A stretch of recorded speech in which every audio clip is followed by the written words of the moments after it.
Сәлем баршаға, арнамды жаңа видео. Бүгінгі видеода мен Рамазан айының соңғы 10 күнінде не істеу керек?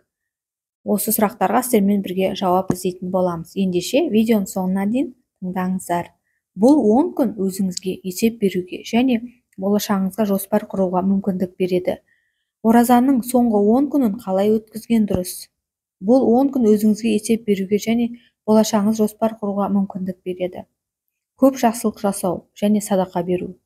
Оразаның соңғы 10 күнінде жомарттық таныту өте маңызды. Бұл Рамазан айының маңызды сүннеті. Себебі пайғамбарымыз осы уақытта ерекше жомарттық танытқаны белгілі. Имам Әл-Науаи Рамазан айында жомарттық таныту қажет, әсіресе соңғы 10 күні. Осылайша біз Алла елшісінің сүннетін орындаған боламыз. Сонымен қатар қасиетті айда жасалған амалдардың сауабын естеленіп жазылады. Бұл айда құлшылыққа көп мән беріп жатқан кезде кейбір мұқтаж жандарға көмек қажет болуы мүмкін деген. Құлшылықты арттыру. Рамазан айының аяғында көпшілігіміз шаршаңқырап қаламыз. Бәлкім бұл әлсіздікке себеп болған режимнің бұзылуы мен аштық сезімдері болар. Қалай болғанда да біздің ықыласымыз әлсірейді, бірақ оған жол беруге болмайды. Ысырап жасаудан бас тарту. Айт күніне 2-3 күн қалғанда, тіпті бір апта қалғанда азық-түлік тізімін жасауды бастаймыз.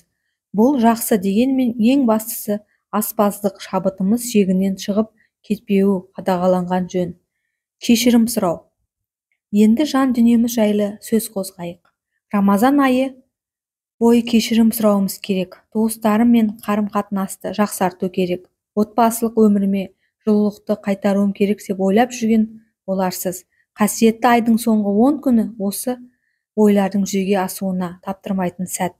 Ата-анаңыздан, жолдасыңыздан, аға-бауыр таныстарыңыздан, жаратушыдан кешірім сұраңыз. Өзіңіз де ашық әрі жасырын түрде ренжіткен жандар болса кешіріңіз. Ағайын туыспен жиі хабарласыңыз және көршілерге жылы қабат танытыңыз. Мақсаттарды жүзеге асыру.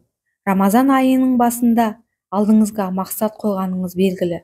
Құран оқуды бастау, намаздар оқу, уәдеге берік болу, күнде ата-анаңызға хабарласу және тағы басқалар. Егер Рамазан айында мақсатыңызға жетудің қадамын жасамаған болсаңыз, қасиетті айдың берекеті бізді тастап кетпей тұрып, соңғы 10 күнінде бастаңыз. Дұға ету. Айша анамыз пайғамбарымыздан оған Алланың салауаты мен сәлемі болсын. Уа Алланың елшісі, егер мені қадір түннің басталған туралы білсем, не айтуым керек деп сұрайды. Сонда пайғамбар: уа Алла, расында сен кешірімдісің, кешіруді жақсы көресің. Мені кешіре көр деп айт деп үйретеді. Қадір түні мен ораза айт мерекелеріне дайындалу. Осы 10 күн ішінде болатын қадір түні мен ораза айт мерекелеріне ықылас қойып дайындалыңыз. Мұнда айт күні тойып ас жеуде емес, оразаны аман есен толығымен өтеп шығуға, мол сауап кенелуге дұға етіңіз. Құрметті оқырмандар, ұстаған оразаларыңыз қабыл болсын. Сіздермен болған Сәуле. Назарларыңызға рахмет.